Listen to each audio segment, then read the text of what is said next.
As Mr. Chair has introduced me, I'm Rishi Kadawala. I'm the president of Aryabhatta Space Organization, which is basically a student-based organization. Provides platform to carry out research and research activities to the students and young professionals in India. So this will be the flow of my presentation. I'll be discussing about, just briefly covering what is space tourism, what is industrial approach, how it is affecting human health, and what are the considerations to be taken care. And then after I conclude the presentation. So now what is the question arises, what is space tourism? Space tourism is a term that comes to be used to mean ordinary member or the general public, which means that buying a return ticket from to and fro from space. But over the past few years, a growing volume of professional work has been done on this subject, and it's now very clear that setting up commercial space tourism service is a realistic approach. The main obstacle is simply the conservation of the space industry as it is today. Since Sputnik was launched in 1957, most of the space activities have been funded by the government. And this sort of pattern of space activities has been created an image of a space that colors everyone's thinking about it. Right from the writers, journalists, politicians, scientists, and the researchers, and the general public as well. So, on the earth, governments provide a number of services, defense, police, and legal systems available. But most of those activities nowadays are done by the individuals and the companies. Well, it's going to be the same in the space. Yes. Nowadays, the space agencies' budgets are being cut too. So far, instead of using their huge funds, try to develop a profitable business like space tourism. The agencies are continuing in the same activities, even though the taxpayers aren't so much interested. Yeah, my perspective is about the general public perspective. However, the general public is interested in traveling to space for themselves. So after the fall started, since like 1950s, work towards realizing space tourism is finally starting to gather some momentum.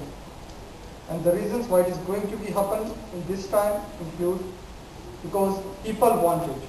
It's a realistic approach. It's the only way in which the space activities can be profitable.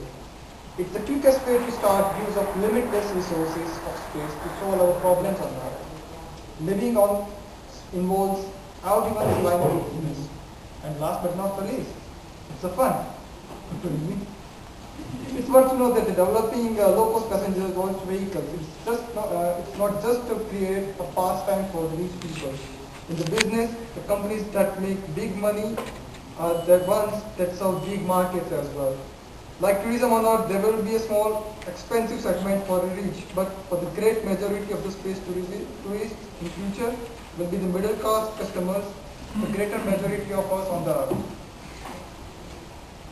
Now, by utilizing the space, the utilization of the space depends upon the access. Until the access is cheaper, we can't make the use of limitless resources which are available in the space to solve the problems of our overcrowded Earth. But once access is cheaper, then yes, we can. That is, the commercial space activities today include satellites being used for communication, broadcasting, and photography, such as remote sensing. But these are small businesses, not more than a few $billion per year, which will never need humans in space need to be made to set up a space tourism services, because it won't happen as the natural consequences of the present day space activity scenario. Some people say that developing space tourism is very difficult and it will take a lot of amount of money and time. Leave it to the government space agencies. But the agencies which are already spend around more than $25 billion per year on space activities, and then they should try to develop launch vehicles that could open space to the public. Barely 2% of their budget used for the purpose. Although even just one year of the huge fundings would be plenty for this initiative. So,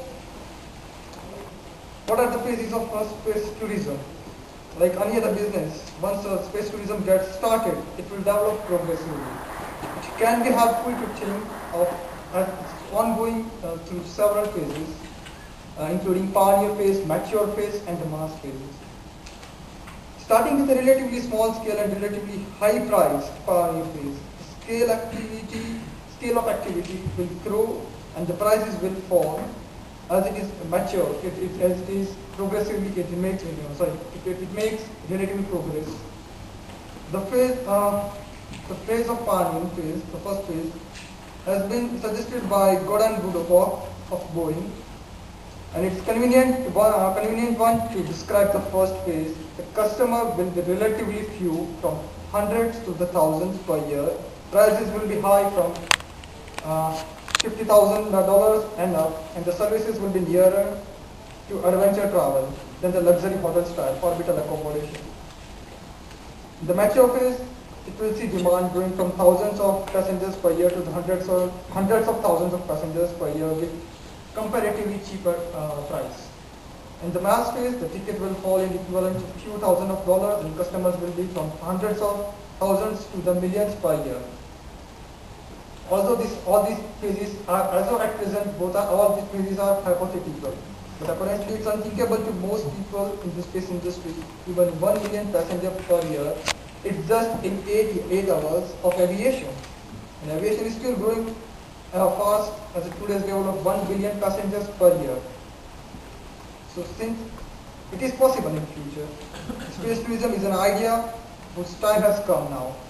It's going to start soon and it's going to grow very rapidly, generating the funds needed to open up space to a wide range of human activities. Now let's see the industrial approach as well. Investment in subordinate space systems can only be justified if it provides significant benefits at a larger scale.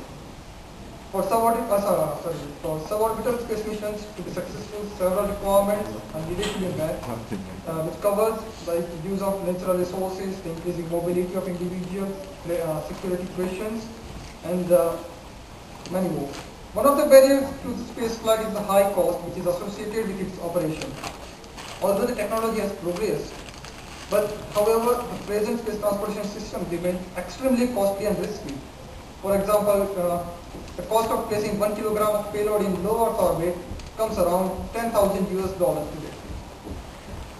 Space tourism provides an opportunity for new employment, innovation, and development of new fields for business expansion. In this context, the space tourism has the potential to make a major contribution towards the world economy. So customer demand is what the space tourism market should strive upon, and innovation should similarly be driven by the potential new demands. Now I'll quickly just talk about what are the effects of gravity variation, which are considering as one of the challenges for the space tourism. Because human physiological adaptation to the condition of space is a challenge which is faced by in the development of the human space flight. So, despite the modern technology, some hazards still prove impossible to remove. The most important factors affecting human physical well-being in space is weightlessness. Living in this type of environment impacts on the three types of human tissues: gravity receptors, fluids, and weight-bearing structures. So, the living on Earth, we constantly feel the gravitational pull, and our bodies react automatically to maintain posture and locomotion in the downward pulling of Earth. But in the microgravity, it's absent. So some astronauts might feel that it has been flipped back 180 degrees. This causes visual orientation illness. So, and the second effect of weightlessness takes place in the human fluids. The body is made up of around 60% of water, which is much so in the intravascular and intracellular.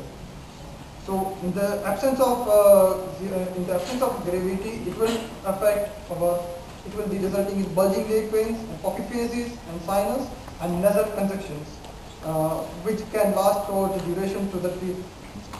Now, the third and most worrying effect on long-term weightlessness involves the bones and muscles as well, which will be very difficult to survive with some bone damage. The last one, sense of taste.